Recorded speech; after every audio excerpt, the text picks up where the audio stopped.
Hello and welcome to the final episode of the first season of Stories Across Borders. If for some reason you chose this as your starting point, here we talk about stories told across a wide range of different mediums. Books, movies, games, all of it. The only rule is that we can only talk about these things in terms of the writing. Anything like animation, acting, or mechanics is off limits unless it relates directly to how the story is being told. I am Daniel Radford, author, Wound in the Force, and also your host. Today I'm joined again by Jay and John Kernan as we embark upon the end of our special Star Wars cycle of episodes at last. We made it. Took us 2 attempts, but we did it. We're here again at last at the end of the road. In true Star Wars fashion, we're going to be doing that by going back to a time in the chronology that can be best described as a long time ago, taking a look at the Knights of the Old Republic games, set thousands of years before Anakin Skywalker was even a twinkle in a midichlorian's eye. It is worth noting, before we get into anything properly, that the games exist in a kind of dubious place in the canon. Things like a super weapon on Malachor are made canon in Rebels, Rise of Skywalker has Sith battalions named after Revan and Malak, and the stories are set so far back in the past of the universe and are so deeply divorced from the Skywalker saga and all that related media as a result that it gets kind of murky.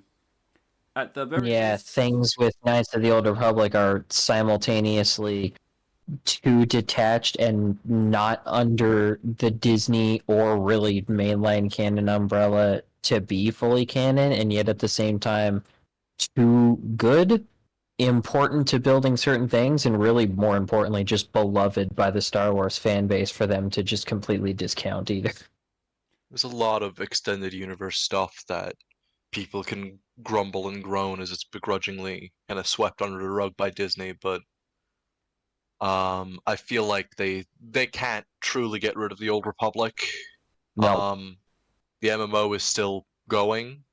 I swear I heard something about it maybe getting its last update or transferring hands or something recently, but Yep. it's still active, as well as the fact, the Knights of the Old Republic remake, maybe it's happening, maybe it's not. Do I want it to happen? I'm not sure. I saw that initial trailer with Rev and I got really excited, but, then all the things remakes. happened. At the very least, Yeah. even if we eventually learn that these events didn't necessarily play out the same way in the new canon, we can safely assume that all of these characters probably existed in the timeline in some form based on the things we have, and that something resembling these events happened. Even if they get rid of almost everything else, Revan is definitely going to have happened in some form. He's a singularity. He's the Anakin Skywalker of the Old Republic. He's the guy. Yeah. He's the core to everything. He even, I guess, because of the Old Republic MMO, comes back super evil and has to get killed by the heroes. Just like Anakin did. Well, And he's Anakin got mutton being chops. Yeah. Oh, that hurt me. That hurt my soul when I got to that. It wasn't that bad, but by the same merit, it was like... It was just seeing his face at all. Did you put the helmet back on?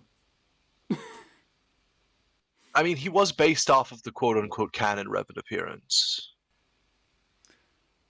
Anyway, So, I am but a recent initiate to the Cult of KOTOR. I only watched through the games for the first time for this episode, so I think we'll properly kick things off with a question to the experts, who happen to also be my indoctrinators.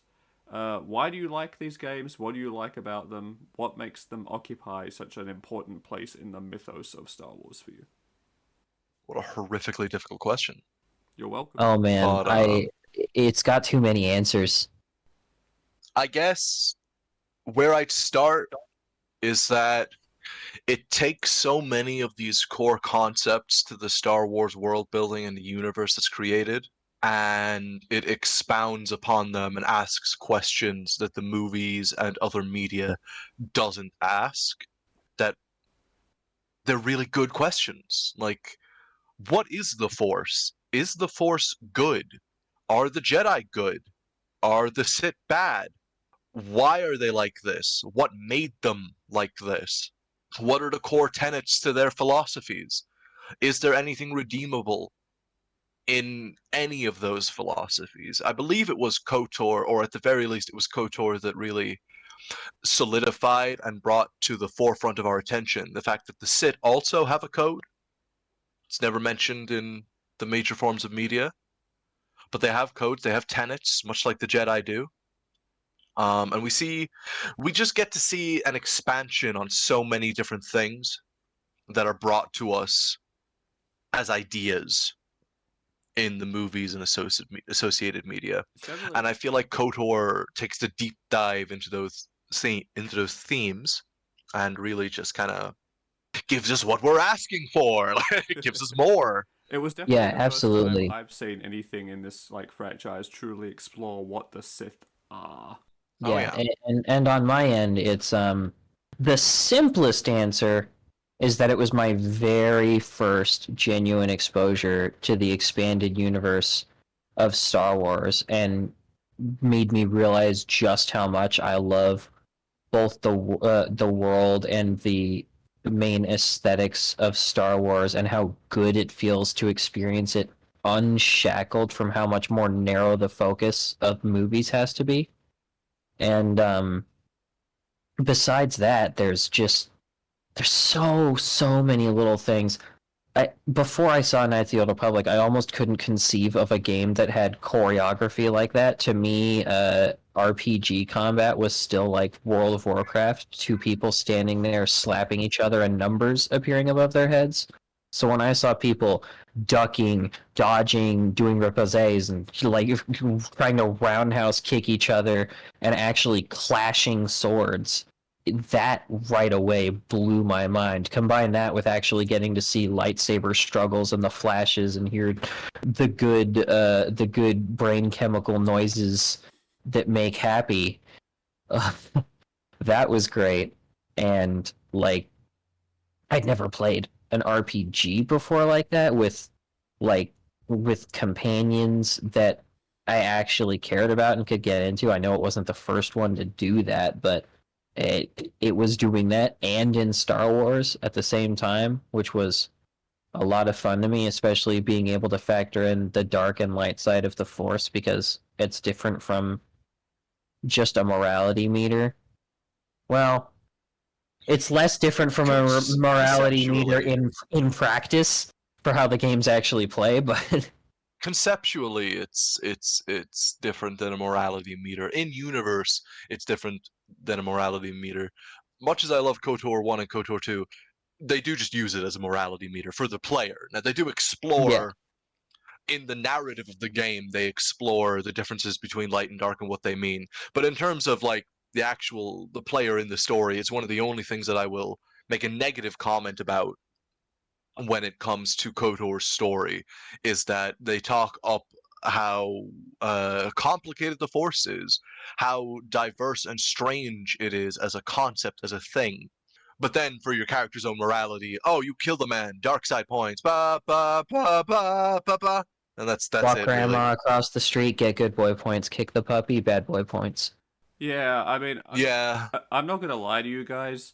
I a chunk of what I watched was a dark side playthrough of KOTOR 1, and then I switched over because, yeah, I mean, in KOTOR 1 especially, I don't know about the second one. I watched pure light side that time, but the dark side plotline, it's not the canon one for a reason. it is like Mustache It's twirling convoluted. evil. Like, KOTOR's great, KOTOR's fantastic. Dark side playthrough is mid in both games. It's a bit better in 2. It is a bit better in 2 because you're definitely still a villain, but at least you're like a cool, like, dark, like, intelligent villain, whereas in KOTOR 1 you're like, haha, I'm going to kill you now because that's what bad guys do.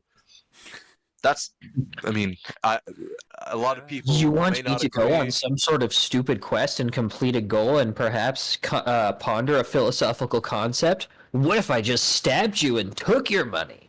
Yeah, what Haha! if I just ended your life and took all your goods? But like, I feel like this is something that maybe a lot of people in the community will agree with. I'm sure a lot of people in the community will disagree with, but just in terms of every aspect of its narrative, KOTOR 2 is better than KOTOR 1.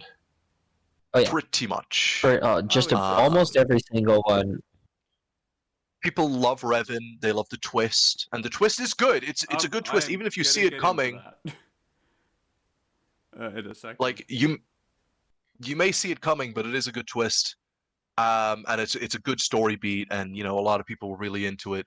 But KOTOR 1 really feels like the building blocks for KOTOR 2, and it's a goddamn shame that KOTOR 2 didn't get finished. The restored content mod makes it the game it should have been, but didn't get Yeah, finished at the time. another But another big semi W for Obsidian, just getting given contract work and no time to actually get it done, and popping out a broken miracle. just being given the bones of something that another company worked on and then just doing it better. Yeah, Obsidian is goated. So, Looking at Love you, it. KOTOR 2. Looking at you, Fallout New Vegas. Eat shit, BioWare and Bethesda. You're trash. so obviously for me, I had a very different experience starting Knights of the Old Republic than you guys did, because whilst it was a very formative experience for you guys, I came to it much later. So that maybe that's impacted how I experienced it, quite probably. Because, as you said with before, the twist. Spoilers, by the way. Expect many spoilers from this point onwards. If you haven't played the Knights of the Old Republic games, pause this Please, podcast. We'll wait. please. Go devote like We will sit at I our don't know. desk to finish recording when you're done We'll with the game. we'll sit here. Yeah, 60 to 80 hours. Go put that in. We And promise we'll please be here when you get back. finish both games. I might be overestimating how much time is in those games. I put that much time into them because I do everything every time I goddamn play them. But go play those games, experience the story, enjoy yourself. Come back. We'll be here. All right. So as I was saying, Okay. the twist. Yeah. Welcome back. Hope you enjoyed. They were great, right? We're going to talk about them now. It's okay. You don't have to go back to the lady and the sad droid who wants to leave. Oh man. Anyway, so the twist. I called that the player was actually Revan within about a minute, I think, of starting watching through the game. It was so The incredibly player's actually Revan. Ta-da! Whoa! painfully obvious. Now, does that mean the story I don't think it was bad? that bad. No, I don't think it means the story was bad, because, and this is an important facet of writing, I think. If knowing the twist ruins your story isn't very good. Yeah. No, I would Honestly, agree with that. I think changes in the industry are also one of the things that makes it much, regardless of maturity, also much more obvious now than it was back then. Because back then, creative characters were never like actually someone important within the universe, other That's than true. That's a exactly good what you point. did on screen. So like, the concept of like, wait, I was someone super cool? That's a very good point. We're more used to those narrative beats these days where you create a character as someone who's very integral. But back in the day, back with those games, You were like just you face. made a character, you were just a dude. You were just a dude. You were playing as, I don't know, like your self-insert in the Star Wars world. And that's all it was, baby.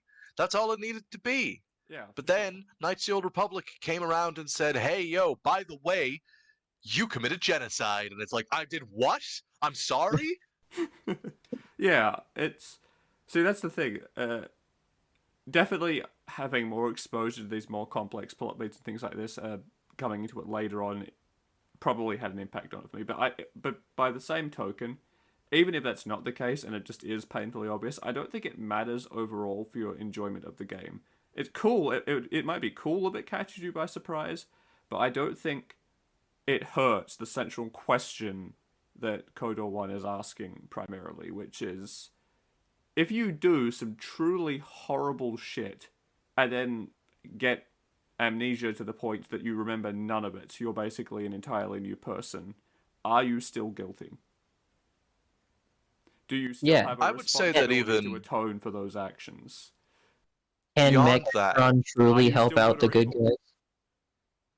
I think the grander question, I mean, that's definitely a part of it, but even just as the thematics of KOTOR as a whole, it's a much simpler and more well-treaded question in the Star Wars universe. We don't get to the truly fucking existential shit until 2, but it's a good question to ask all the same, and that's, one of the most classical Star Wars questions.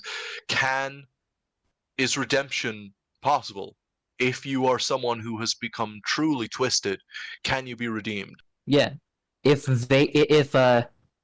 there had still been a whole plot line to go on, and Sidious and Vader had both survived Vader's redemption, could Anakin be redeemed? Imagine Anakin gets amnesia. But There's a little I bit of mean, I that. joke, but genuinely. But we don't just see it in Revan. Revan's like the vessel for the player to have that that kind of idea confronted to them directly through the lens of amnesia, and make them feel that indignation that I didn't do that, that wasn't me, but still having to carry that weight. That is how they address it with the player. But the theme is there present in a lot of other characters I mean, the in the very game. first thing the Council sends you to do upon retraining as a Jedi is bring somebody back who's just begun to fall to the darkness. Later on in the game, you have Bastila, who is twisted to the dark side by Malik. You have to redeem her as well. Now, yeah, this is what I will say. It's a good message, and the themes are handled well enough. KOTOR 1's problem for me, and it's always been KOTOR 1's problem for me, is that it tells the messages it's telling, but it's so heavy-handed with everything. Yeah, there is ham all over that fist. Yeah. They are really they're beating it into you. They're like, Bastila turned evil. Look, she's evil now, but you can help her. See, there's hope, guys. See, you can be good. Look, Bastila's evil. She can be good. Of love. Love, guys. Redemption. Guys, the theme of the game is redemption! And it's a little much. Yeah, and the way she fell also just sort of, it just came out of nowhere. Like, yeah, the elements were there, the pride, the like suppressed emotions and all that. It's all shit we've seen before, but it was both heavy-handed and clumsily done. I wasn't a fan of how Bastila was handled. That being said, Malik just tied her to a table and slapped her a bit, and then she was like, all right, shit, I'll put a red crystal in my lightsaber, why not? There's only one thing that's like made it a little easier to bear over the years, and that's that I have come to the conclusion that I'm pretty sure he actually, I don't remember if they confirm it, but I'm fairly certain he actually took her like straight to the Starforge and did most of the torture there, because I think the dark side, all the dark side that's like in the Starforge is also like flowing through her to make it worse. Because one of the things they do cover is that like the Starforge it's run by the Force, and it's corrupted by and then fueled by the dark side of the Force as it runs. yeah, Even with all of that, it's still like, it's very sudden. Like, if you're willing to read that deeply into it, it helps. But but they don't really present that in a believable way in the game. In your side, you're still going to bleed into the bandage. Yeah, it's not great. It isn't great. But I mean, Bastila's not great in general. There, I said it. She's kind of a mid character. Some of the best characters in KOTOR 1 are very specifically not Bastila. In fact, I'm quite a big fan of Jolie Bindo. Jolie's amazing. Jolie is the goat, and he's also a grumpy old goat. I'm sorry, but the way you said Jolie just there, I sincerely for a second thought we were about to hear a parody. No, Jolie he's the goat, and he's also an old goat. He's great. I love him so much. I really like him. I mean, her story is a little less high stakes, but I really like Mission Veo. Her story in that game is good too. Her search for her brother is kind of like, it hits home for some people. I feel like it's a good story. Her having to come to terms with the fact that her brother's kind of just a scumbag. He sucks. Griff he really sucks. Terrible. He is terrible. He's awful. And her having to come to that realization throughout the game is like, it's sad. But it's poignant. It's good. It's good. Cardonassi is here. Also, he's also in the game. He's there. I've heard he's a really good pilot. He's I do like what they did with the betrayal of his general and stuff like that. There was some good stuff there, but I feel like Card and Bastila suffer from the fact that they're like the romance candidates. I genuinely think that they like that's a negative on both of their characters It because leads it to takes both up of them being overly dramatic, among other things. yeah, it takes up so much of their like dialogue and screen time to focus on the story of them being an item with Revan to Yeah, the point and I where think like it if hurts they're Cars more not, than Bastila too, because like he's sitting there, and every time he's not having a plot conversation with you, he's going, "Oh, but I just can't learn to trust again. So much pain of betrayal and my family." also leads to like the kind of the theme of redemption a little bit. So I see what they're going for there with him learning to trust people again. From the other side of the coin, can someone be redeemed? Can you come to accept that someone is redeemed if they hurt you personally? Good ideas, but again, they kind The of smack you over execution the head was with a shank of ham. yeah. Could have been better. There's a Could have been time and a better. place for heavy-handed writing, but when you're dealing with something that is a very complex, emotionally layered topic, like that's not the Also, time to go. speaking of companions, with it. Knights of the Republic is the first and for a long time the only thing to give us any peek at all into Wookiee culture. We do get to see Kashyyyk, the Shadowlands, a bunch of really good stuff there, stuff that would go on to flavor a lot of depictions of Kashyyyk in other media. Learn why, And despite how strong they are, we never see Wookiees just go berserk on things and tear them up. we see a lot of cool stuff with that. Kashyyyk's one of the best planets in that game. Yeah, IMO. I love Maybe it. that's a bit of a hot take, but I I really enjoy almost it. always go there first, even when I don't want to, just because one unfortunate side effect of it is Zalbar is not a character until you take him to Kashyyyk. He's not. He He doesn't won't say do shit until or you go, say yeah. anything. He blanks the hell out of you until you go to Kashyyyk. Which is, I didn't really like that. But Yeah, Zalbar's a good character I wish too. they could have done a little more with him and just instead have him be like, "Yeah, I'm Mission's friend." Yeah, I feel like he had a lot more potential to go places, but I don't feel like it was fully But realized. I think that's kind of the recurring trend with a lot of KOTOR, the first one, right? Is that a lot of the ideas in there are great. There's also a lot of fumbled execution of those ideas, but everything it does expands upon the universe greatly, and it does ask some interesting questions, and it sets up building blocks that allow KOTOR 2 to exist, which It sets up building blocks for a lot of stuff yeah, in the Star Wars universe to honestly, exist. yeah. Let's not forget what else did KOTOR bring us in like a major way? Who did we learn a lot about? Canderous Ordo and the Mandalorians. Something that is arguably the main face of Star Wars right now is the Mandalorians. And Yep. KOTOR 1 was the first game that really let us interact with them and see them Learn as a about They their were culture, as a nothing other people. motivations. than a cool helmet before. Exactly. But it set up so much of what they are today, of their Arguably, history, everything arguably we've most learned of it. about them. Uh, Yeah. like even when we get introduced to them on screen in the Clone Wars animated series, as this like peaceful people that they have kind of half become, if you ignore all the sects that hold true to the old way and are like desperately trying to retake Mandalore and become a warrior nation again. Like, Death Watch did nothing wrong. Mandalorians were becoming pussies. I don't care, Obi-Wan, if you're after that pussy, they were becoming pussies. I mean, I think there is a strength to be said for staying pacifist in a war, but the fact that they were so No. deep into it that they Death were Watch was right. the fact that they were so deep into it that they were denying the fact that they were being dragged in, whether they liked it or not. I appreciate we were trying to do Satine, but you needed to open your eyes a bit. But yeah, like I think peace is good, but strangling my cool warrior culture to death is not. yeah, I mean, to be fair, they didn't. No. They let us see that start happening, and then it immediately didn't work. Which, we love that. Yeah. But no, I think it says a lot about how a lot of cool concepts, but very few fully realized in KOTOR 1 when you look at all these characters we're talking about that are pretty goddamn cool characters, but then you remember that arguably the most popular character in that game is the haha kill everyone murder droid. I mean, it's like, I want to argue, but he's so good. HK-47 is the greatest character in Star Wars. It's so I love him so much. Bro. I run Star Wars D&D, Star Wars tabletop games a lot of the time.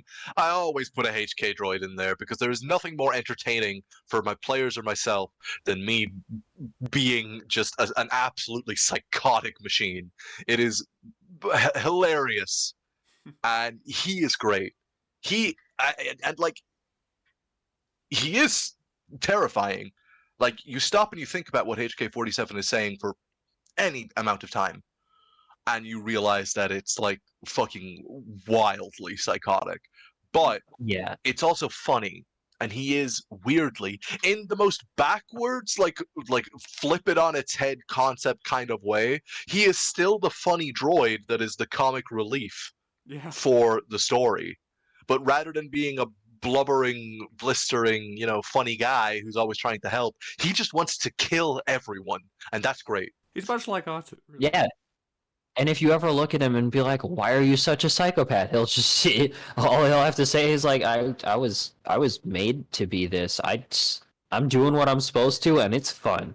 He's in his lane. He's striving. Like he knows what he is. He's happy to be what he is, and he's not stopping. And And he of can course, literally give you an entirely detailed and actually genuinely slightly philosophical breakdown of exactly why he exists and why he has good reasons to believe he's an actual necessary thing to exist. and he's not wrong. He's not right, but he's not wrong. Yeah, he's hard to argue with. Like a good robot. To quote a silly anime meme, just because you're correct doesn't mean you're right. Yeah, exactly. But I mean, you can tell that he's beloved by the fan base because he's one of the few characters from 1 that has a significant part in 2.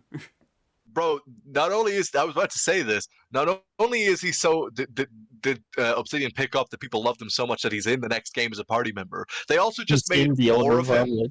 Like, Yeah. he's in the Old Republic too, bro. They just kept making more of him. Yeah.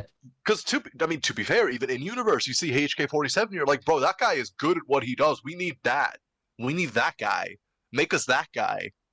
I'm sorry, a robot killed how many Jedi? A robot? They're called droids. God. I know. 5 I know. episodes in. I That's can't believe you've done this. Ah, I can't believe this. This is outrageous. It's unfair. After all the years I've put into this company, you can't do this to me. That's the wrong series. No, we've stepped out now. That's Spider-Man. But yes, HK-47 is the GOAT, greatest He is robot of all goated. time. But He is yeah. it's a good springboard though to dive into KOTOR 2 from there, which Yes.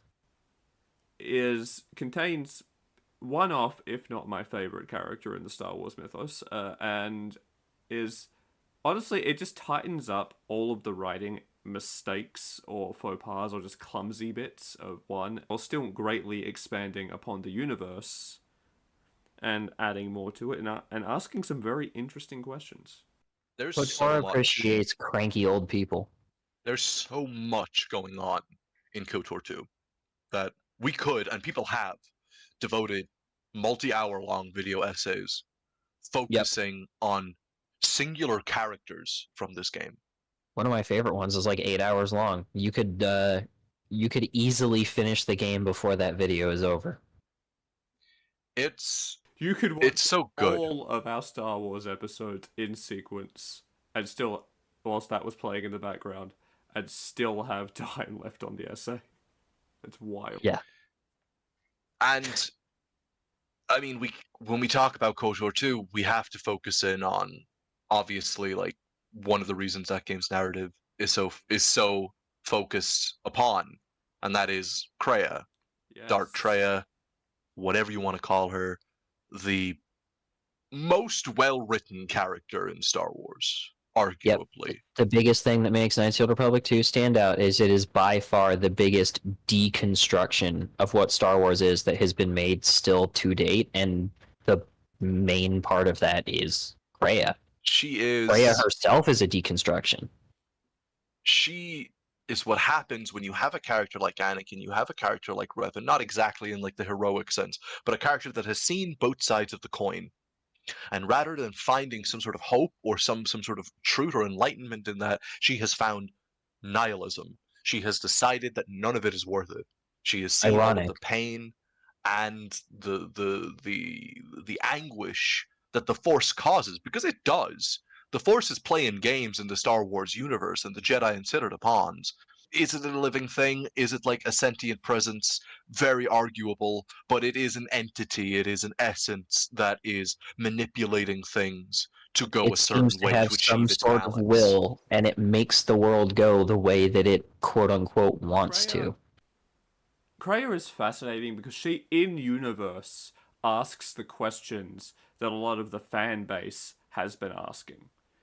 Like, she looks at this thing that is controlling and manipulating everything, and she asks, "What is it? Why is it doing this? Is it good And or why should we evil? listen And to more it? importantly, does it matter when ultimately it's causing so much suffering either way?" And when she finally comes to a conclusion, she seeks not only first she seeks to find, and if not find, create verifiable proof of her philosophy, and then even seeks to try to find a way to bend the world around it. She finds what she is looking for in the exile in Mitra Surik. She is looking for an entity that was able to exist outside of the Force and then return to it and be stronger for it. She was looking for someone who could prove beyond a shadow of a doubt that a living thing that was reliant on the Force could thrive and become greater than they ever were before when removed from And that thing. at And that the same exile time, was. she found a wound in the Force that could be used as a stepping stone towards her goal of getting rid of it. She found everything she needed and that was important to her philosophy all in one person. This is why she genuinely loved the exile, because they persevered, because they were strong, because they, in their strength, in their existence, proved everything she believed. She looked into the very essence of the Star Wars universe, and she decided that it was lacking and that it was wrong, and then presented to her almost, and in a twisted way, when we really start to think about it and deconstruct it, perhaps presented to her by the Force, by the thing that she despised so much, was her answer to it. Unfortunately for her, however, was she wrong? Was she right? Hard to say. That's It's what hard makes to it so say. interesting. It's hard to say if she was right or wrong. But at the end of the day, what happened was she went too far and she lost herself, because there was a core hypocrisy to her that made her the villain of that story. And that was that she was willing to destroy the Force because the Force was hurting and manipulating so many people in the galaxy. But she did that by manipulating people, and by destroying the Force, she was going to kill untold numbers of people across the galaxy just so that those that were left could rebuild. And And we don't even while know how well the fabric of the universe would have held together afterwards either. it's true, we have no guarantee that it wouldn't have just all destroyed itself at that point. But she was willing to take that risk. She was willing to go through with that and make that choice. She was trying to take it into her own hands. By destroying the Force, she was taking the role of this manipulator, this Force guiding the galaxy without giving the galaxy a choice herself. If She was one person becoming, can live without the Force, everyone should be able to live without the Force. as George Lucas said, it's like poetry, it rhymes. She became the one thing she swore to destroy. Yep. And in a way, she never, despite seeing both sides and rejecting them, she never stopped being a Sith because she continued to be a slave to hate the whole time. And in a beautiful twist to it all, at the end, what stops her is the one thing she put more faith in than everything else. She was confronted by her proof. She was confronted by the essence of what she believed. And that essence, that entity, that person decried her, denied her, and told her that the galaxy was still worth something as it was. And even so, that person still, it, at least in what my understanding of the canon, seeked out to show her what they believed the same way she was trying to show them, and Lightside is canon, and yeah, still believed in her despite all that, and even if she wasn't gonna stop, that touched her. There is a line, yeah, in the final sequence, in the final conversation, before the last boss of KOTOR 2, where you're speaking to Kreia as Mitra Surik, and if you're light side, which is canon, if you're dark side, you're the dark side ending to that game, much like in KOTOR, is so narratively dissatisfying. It's But almost even harder to be dark side in Knights of the Old Republic 2, despite it being at least a little more nuanced than it was in the first one, because the story is so much deeper. yeah, Trying to it's be dark so side makes me feel bad in it's Knights of the Old genuinely Republic it's 2. you are genuinely evil if you go dark side in that game. It makes me feel bad. But it's a line on the canon route on light side that you can select, where I think, if I recall correctly, don't quote me on this, but it's to this effect regardless. She asks you why you're there, and you can say something like that you're there to save her or to bring her back with you. And you can see that Kreia cares for the exile more than it's just a tool. She has come to truly care about them as a student and as a person, because Kreia reveals to you that despite everything that's happened, despite the fact that Kreia knows she cannot turn back from this, and that this has to happen, you have to fight, she says she was still hoping you would ask her to stop. She was still hoping that you, the player, that the character, the exile, still had hope for her, still believed in her somewhat, because that meant everything to her. Beyond being a manipulator, beyond being this person she'd set herself up to be, this person who was pushing the will of the galaxy, a tool for a new age. As a person, Kreia had a bond with you that she couldn't deny. She And genuinely loves the entirety of your being, not just what you are and her grand purpose, but who you are, even the who you parts she become. disagrees with. And it's a really touching, poignant, and beautiful thing, because if you really give yourself to the story of KOTOR and you choose to interact with Kreia's character, which, I mean, a lot of people don't, You might can or fuck mightn't with in their her playthrough, but I so really think it's much. important that you at least engage with her throughout the story to get the full experience. If you go through all of that, you come to see her as a mentor figure. She feels like a teacher to you, Yeah, someone who's been watching over you throughout the game and guiding you. even when It's you're why her actively betrayal working hits against so her, hard. she just keeps teaching you. She wants you to be the best you can be, like a real teacher. Yeah, Kreia. And you get to the end, and it is heartbreaking. It's sad.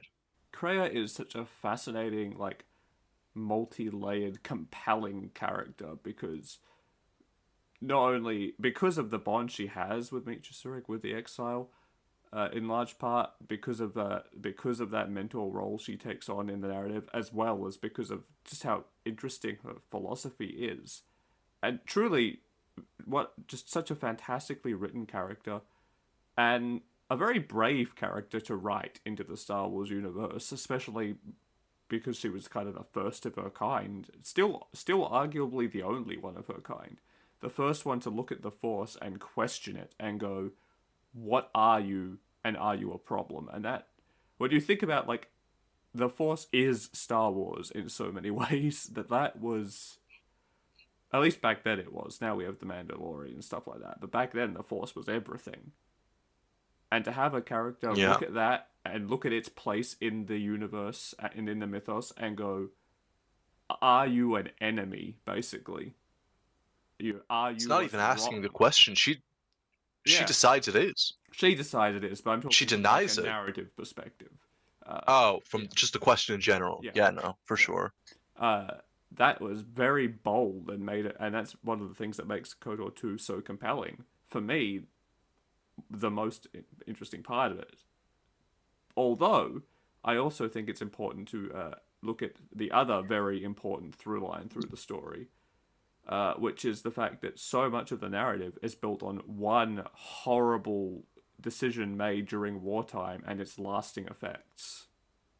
The mass shadow generator it's such an ominous and like dark event, and you feel the weight of it everywhere you go and everyone you talk to in that game. You Yeah, can not feel to the ripples of it just echoing no, everywhere. yeah, exactly. Not to bring up the word that anybody who plays Knights of the Old Republic 2 could easily get sick of, but you can't escape the echoes. You can't escape the echoes of war, your past deeds, your pain. It travels, and it always touches more than just where it starts. Every single party member in that game is affected by it somehow. You can Everybody feel in every the character was story is. Many of the characters you meet not only are affected by echoes, but are echoes themselves. Especially the main villains, the main villains besides Kreia, Darth Nihilus, and Darth Scion. They're nothing but echoes of things that were.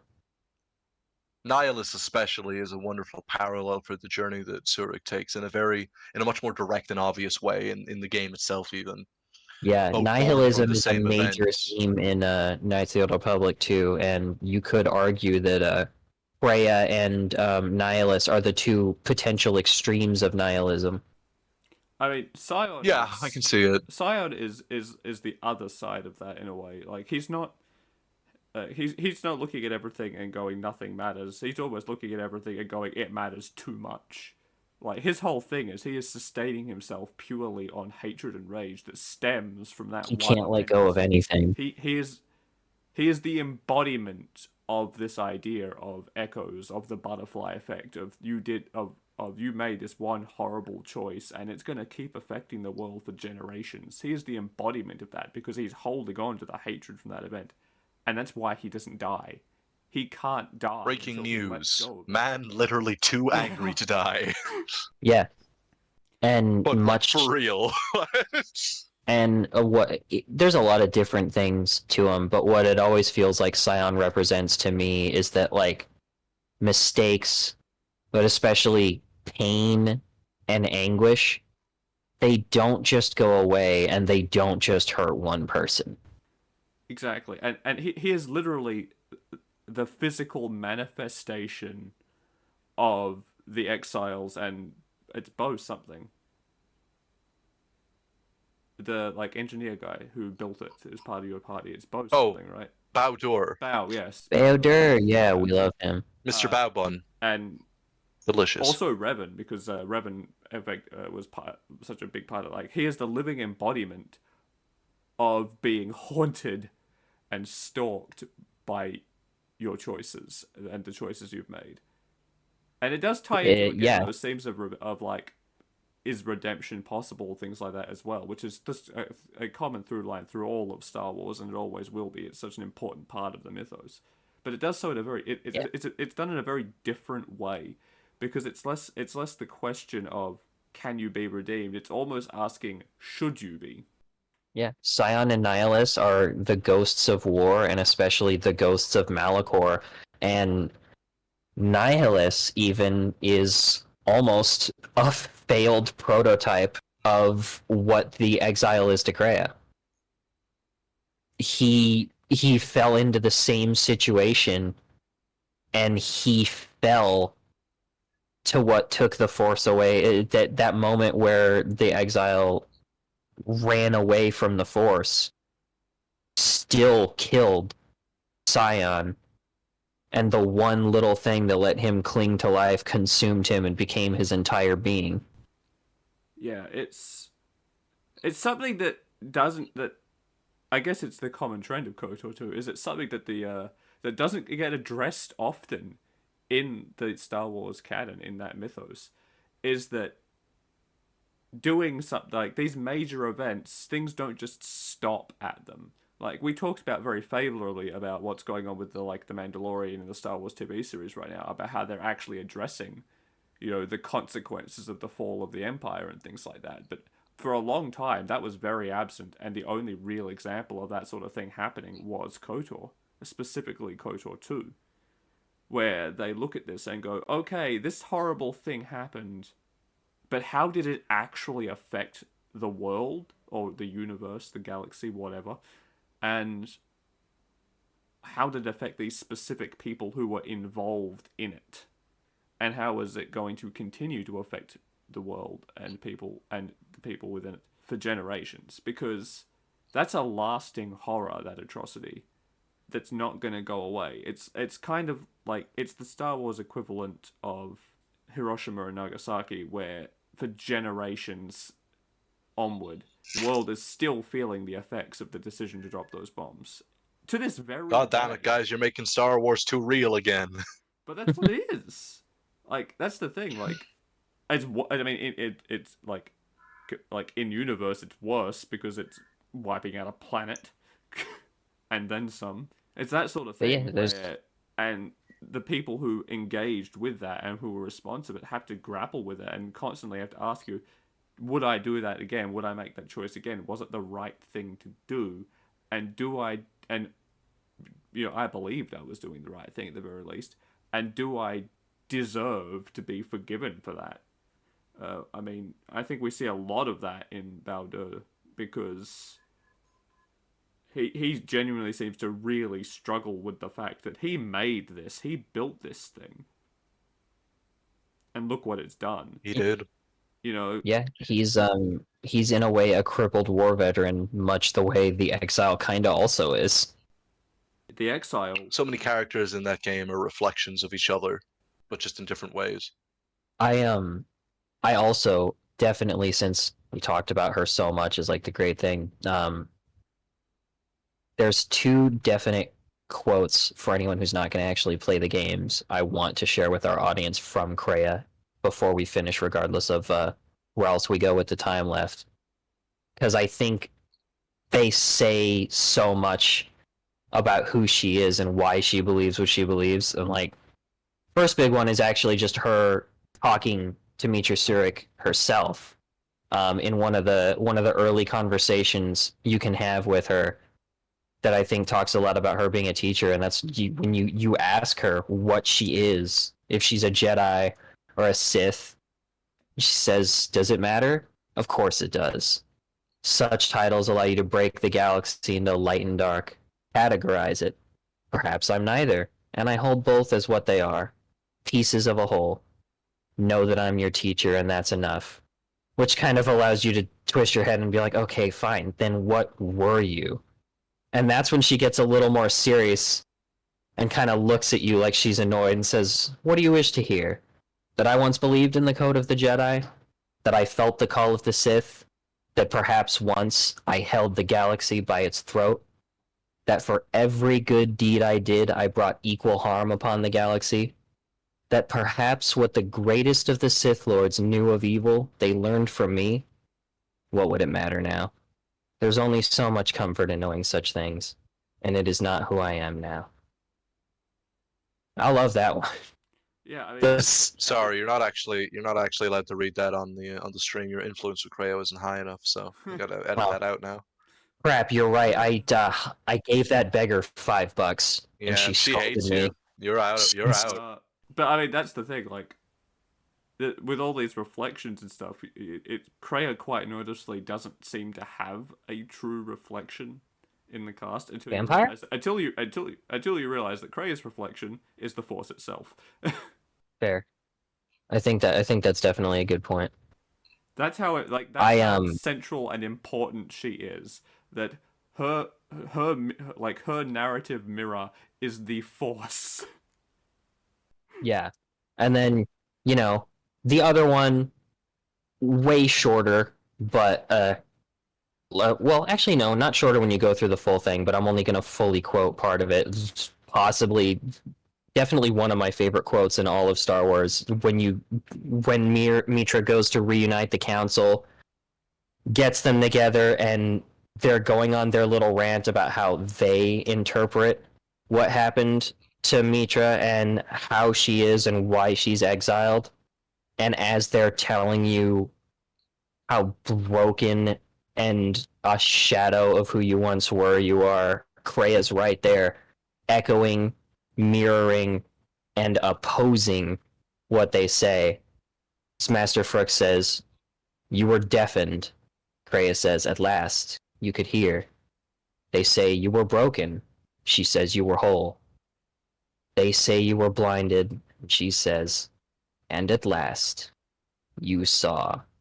Because at the core of it, I think that's what the exile is to her, if you were to condense it down into the most minimal take. Yeah, I mean, that there is more mirroring, and it's fantastic, and it's the clash of philosophies. It's those who are bound entirely by the Force clashing narratively with Kreia, who sees this thing as negative, as an enemy, as this horrible, ominous hand playing with the universe and making it worse. And you are stuck in between those two things. It's Literally. yeah, Quite literally. quite literally. It's very, very poignant and very well. She's just like outside. She's in the next room. Yeah. You are like literally physically standing between them and Kreia, if you think about it. Not that that stops her. Well, hey. Oh man, yeah, I'm not gonna get into all that, but the shivers when she just walks right in there and just completely verbally demolishes the council. God, I love it. And then She fucking demolishes she kills them. She just kills them all.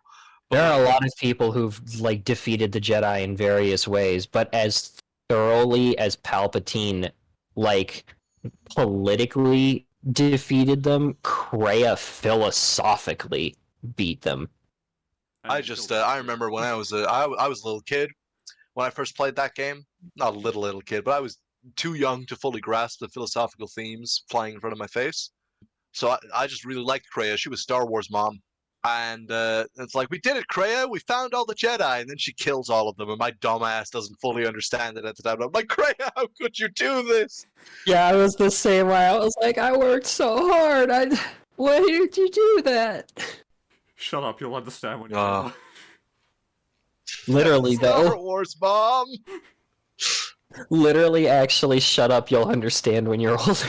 I did understand when I was older, Kreia. Kind of. It's kind of hard to fully claim that anyone understands you. I'm going to be real, but I don't fully agree, Kreia, but like to a point, I get it. Kreia was just the Star Wars equivalent of I'm going to kill God. Yeah. No, Kreia is what Nietzsche always wanted to be. Oh my God. She's what he wishes he was. Amazing. Another very poignant line, though, which has come up before, actually, in a previous episode that I think we should get to, because Kreia is just full of fucking amazing quotes, is, it's a quiet thing to fall, but far more terrible to admit it. Which... I mean, we could quote her all day. We could have a full hour-long podcast just reading her screenplay, and it would all be gold. But I bring that one up specifically because it ties so much together. Into everything else. Yeah, that's why I brought it up last episode. Not only is it a perfect description of what happens to Atris, who is so wrapped up in her hatred that she doesn't realize, like her hatred of the Sith and of the dark side, that she develops in her study of it, that she doesn't even realize she's fallen to it until Kreia points it out, and that she's become what she hated. No, it's the exact quote is... All my homies hate Atris. Yeah, the exact quote for context is, "It is such a quiet thing to fall, but far more terrible is to admit it." Yeah, and that applies to Bao and to Baldur and to Mitra, because they have to they have to realize that while they thought they would they thought they were doing the correct thing when they made and used the mass shadow generator, and now have to grapple with the fact that they are responsible for the deaths of millions. Yeah. It kind of fits Kreia herself to an extent. It even goes back a little bit to fit Revan. Yep. That Revan had to grapple with the realization of who they used to be compared to who they are now. Mm-hmm. And yeah, because like they can't move. Revan can't move on and become like the true potential hero that like canonically he does without regaining who he used to be and accepting that like he did awful things and that doesn't just go away because he forgot. Exactly. And it applies as well to so many more characters from different parts of the universe. It applies to Vader.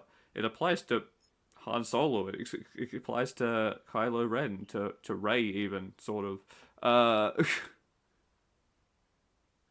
To Yeah, and it's a good enough line to extend beyond the Star Wars universe and apply to a lot of stuff in a lot of good stories. exactly. It is so much of this narrative idea, like of the core narrative concept of this whole franchise, distilled to this one poignant line that hits you like a fucking truck when she says it, because it's like a moment where you as the player, the audience, understand some of what's happening in the universe and just sort of go, oh. And it makes you think. And I love a story that makes you think both about its universe and morality and about reality. It's poignant and it's beautiful and it's in a Star Wars game with the funny haha murderous droid. We do love These our two funny things, haha murderous droid. they exist side by side and they are both beautiful. And again, there is so much more we could touch on. Like, we didn't even touch on the other droid that's present in the story, who is a whole other can of weird morality worms to try and deconstruct. We didn't really touch on the handmaid or on the Mirialan character whose name I'm forgetting. We didn't. The Mira Luca character, you mean? Yeah, that one. Get bodied, Yeah, destroyed. yeah, the Miralans are the green Yeah, people. they're the green ones, not the blind ones. But They're, yeah, no, oh, like it's every How dare individual you? main character in Knights of the Old Republic 2 could be their own entire episode, Oh almost. god, yeah. One or two of them might not have quite enough to talk about for a whole hour, but I think the one you could talk about the least would still come close, at least. Like, there's so much going on with everybody. it is truly a fantastic game. It's fantastic to explore narratively and philosophically. But if we were going to get into everything we possibly could, we would be here for days on end, and we all have Oh other yeah. things to do. So we are going to leave it there. Thank you for getting to the end of season 1. If you've stuck through all the way, season 2 will be back later on in the year, probably. In the meantime, you can find this podcast if you are listening to it on Spotify or Google Podcast. You can also find it on my website, radfordwrites.com, where I share many of the stories you've heard on the podcast in written form, as well as other things I've written. There's articles there. Alternatively, if you're listening to this on my website, you can also get it on Spotify or Google Podcasts. In the meantime, I'm on Twitter as well at DanielWright7. I occasionally put things out there, and you will definitely see more of these guys in the future, because I will make them come and do more things for me in the future. Please help. They're hostages. I'm not. I haven't seen my family in weeks. Most of my family isn't worth seeing, to be fair, so it could be worse, but We're being held against our wills. He heard us go off about Knights of the Old Republic one too many times, and that's when he threw us in the basement and said, "Teach me." and then he watched a fucking playthrough just to insult us rather than do it himself. It's disgusting. Yeah. Well, on that note, bye. Bye. May the force be with you, etc.